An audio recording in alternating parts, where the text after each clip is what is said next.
Good afternoon, Phenomenals.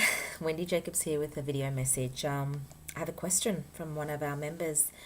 This question was actually asked last week and then again yesterday. So it was a big question, it was a loaded question, which is maybe a reason why I haven't yet answered it.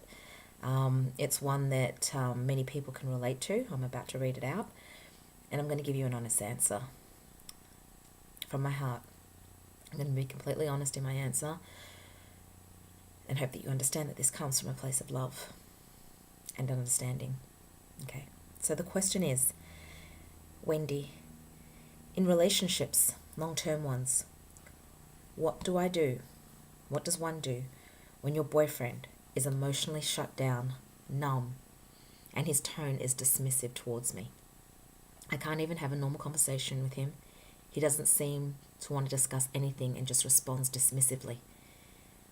I've never dealt with this type of behavior and it's hurtful. I'm tired of feeling insignificant, invisible in this relationship when I realize that this is his issue. He is the one that's running away from his demons. Okay, good question. Good question. What do you do? What do you do? I'm going to come back to self-love. I wrote a blog earlier this year called Daddy Please Love Me. It was about a relationship dynamic that happens in relationships, a very common one, the push-pull effect, where when one partner is coming in, the other one is pulling away. This is a very common thing. And it's also a very painful experience for many men as well as women. It's very disempowering when you feel that you're giving everything, you're all, you're in 100%, and the person that you love so dearly is just shut down and dismissive and doesn't seem to care about your relationship. What do I do? What do I do to change them is the question you're asking me. And I know that's the answer you want. But really the question is, what do I do to change me? Because if you follow my work and you follow my videos, you know that I'm about empowerment. Okay? Yes, there are tools and skills and strategies to enhance your relationship. Sometimes a lot of these can be used somewhat manipulatively to get what we want, rather than from a true place of authenticity and love for ourselves first, primarily. So I'm going to answer this question with a little bit of a different spin, to give you a different perspective as to what I believe is going on, and to give you an empowering perspective on your relationship, if this is the kind of relationship that you're experiencing. So what do I do when my man, what you're saying, has left? He's left, yeah? If he's not there present, giving you love, he might be physically there, but energetically, you know that he's checked out, he's gone, and he may have checked out years ago. So what's keeping him here? It ain't love. It's not love. You've got to be 100% honest with you. That behavior is not love. It's fear. And fear is what keeps a lot of couples together. It's the truth.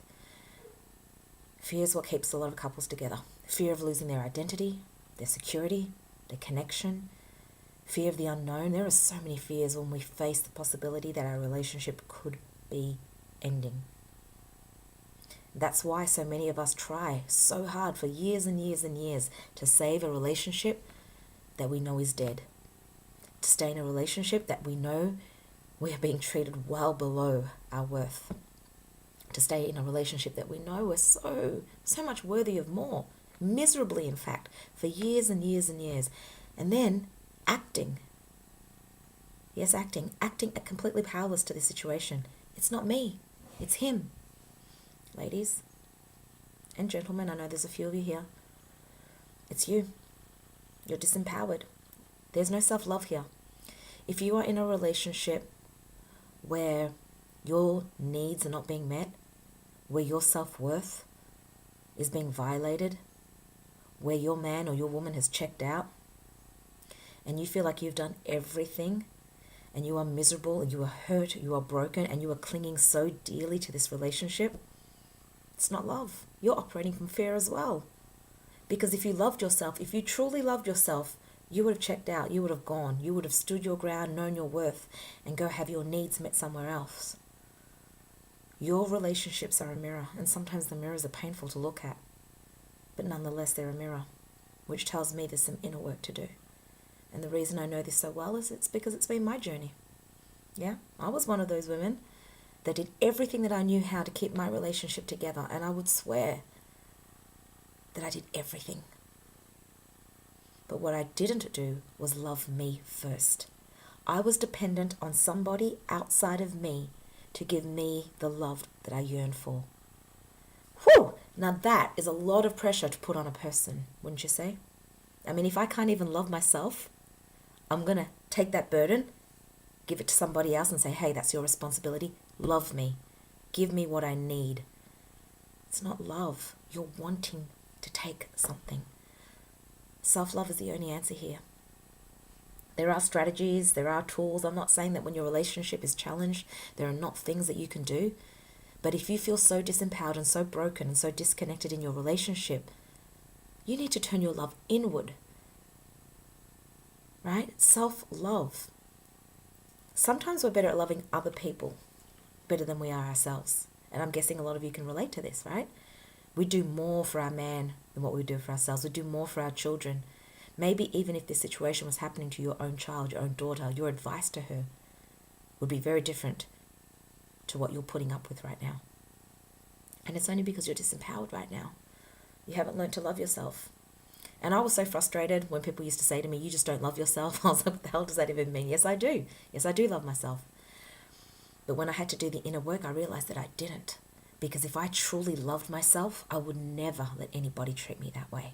If I truly loved myself, I would love myself first. Yes, I would articulate my needs. Yes, I would articulate my vulnerabilities. Yes, I will work through any challenges because relationships are amazing. They magnify our human experience. They're what so many of us live for and yearn for. I love relationship. Yeah, but I love me first. So when you're in a relationship and you're at this point of being so broken, so disconnected from who you are not in your authentic power. That is shit. You know what happens then? Often? Manipulation. When we don't know how to have our needs met, very unconsciously, and I'm going to be very careful here so that you understand what I'm saying, because the emotion behind what you're experiencing is real. It is so real that you believe your own crap. But if you truly believe that you're an empowered woman, there's a part of you that knows that you're stronger than that. But when we feel disempowered and we don't know what to do and we're scared, we become manipulative. But we don't want to look at that because no one wants to identify with an aspect of themselves that they consider not to be good. So we become drama queens, for less of a better word. Drama continues in our relationship as we push and pull and tug at our man for the love that we want, and we don't get it. So the drama intensifies. So what do you do? What do you do? What do you do if your man's checked out? You've got to be strong enough to let the relationship go, to let the relationship fail. You've read those quotes, if a man really loves you, he will pursue you. You're not there to chase him. If he wants you, he will come and get you.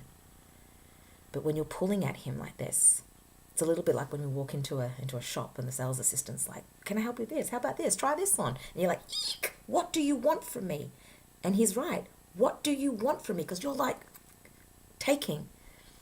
And it's taxing. Energetically, it's taxing. He's tired. He's exhausted. He's checking out. But a woman that loves herself knows how to fill her cup. A woman that loves herself comes to her man with a full cup, an overflowing cup, and she's ready to give and receive. But a woman that doesn't love herself has an empty cup, and she goes to a man and she's like, fill my cup, please fill my cup. And after a while that becomes really wearing, and it's hard to look at ourselves when it's like this. But if you want to shift in your life, you've got to be honest. The first step is to acknowledge this, to say, yeah, that's me. I do that. Only then from that place can you really start to take the steps that are required. Now, this doesn't mean your relationship is over. Not at all. Because what often happens when you learn to love yourself, your relationship transforms. That dynamic flips. Now he is drawn to you because that's what the masculine wants. The masculine loves love, joy, the light within us as women. That is what's attractive to us. The other shit, that's repelling. That makes him run. But I'm not asking you to be fake. and pretend that you're filled with love and joy when really you're not. I'm asking you to learn how to love yourself so deeply that you radiate love, that he is naturally drawn to want to be with you, that he is the one that's chasing, not you. Self-love is the answer. Self-love will do that for your relationship with yourself primarily, and then as an extension, possibly transform the relationship that you're in. That's what's happened for me. And if not, if that relationship is supposed to die, when you love yourself enough, it doesn't matter because your cup is full, and anything that empties that, you're willing to let go of. You're willing to let go of. This is not about winning or losing. This is not about how much you're loved or wanting to be loved. This is about loving yourself enough to know that when you're empowered enough to do that, what you will attract into your life, when you love yourself, what you attract into your life is a love that matches the vibration that you're resonating at. It is the law of attraction. I know a lot of you in this group know that. Our relationships are a mirror. We don't like it when it looks yuck. But your relationship is reflecting back to you aspects of yourself that you've disowned so deeply you can't even see them. It's what we call the shadow. It's what I spent most part of this year looking at myself personally. And honestly, the biggest journey I've ever taken, but the most rewarding one. And I promise you, my relationship transformed from something that was massively toxic, something I was ready to walk away from, to something that's really beautiful today. And how? From the shifts that I created within me. From the self-love that I have within me, that every time something came up against my self-worth, my values, my beliefs, what I wanted for myself. So it's about even clarifying that. When it bumped up against that, I would present my man with the opportunity to work through this with me, of course. But if there was resistance there, I had to be willing to look at it and love myself enough to know that these are my boundaries. These are my terms and conditions. These are my deal breakers. This I'm not willing to compromise, and I'm willing to walk away. As much as I love you, I love me more. That is self-worth. And I tell you what, your man honors that. He absolutely honors that. When he sees that you love yourself so much, he knows he's got a keeper. He doesn't have to work so hard at giving you what you don't have. And you are authentic. The love that he receives from you is real, and he knows it. You're not putting on a performance because you want something back from him. I know this message is somewhat deep, maybe shakes you up a little bit, but know that I love you. Know that I've journeyed this path. And know that when you learn to embrace all aspects of who you are, your dark and your light, when you learn to love all of that, when you get clear on your worth, your boundaries, what you want, when you start loving yourself so much that this is the vibration from which you are resonating, relationships will reflect that back to you. It's not him. It's not his demons. They're yours. I hope this video has been helpful. I would love to help you. Absolutely love to help you. This is my life's work, I know it. So if you or anybody else watching this video here today feel called to have a chat with me, send me a private message. Let's make a few minutes. Let's have a chat, girl to girl, and see if and how I can help you. Not only attract the love that you desire, but become the woman you were born to be, to step into your authenticity, to discover who you truly are, and to live a magical life. As always, live consciously and filled with love.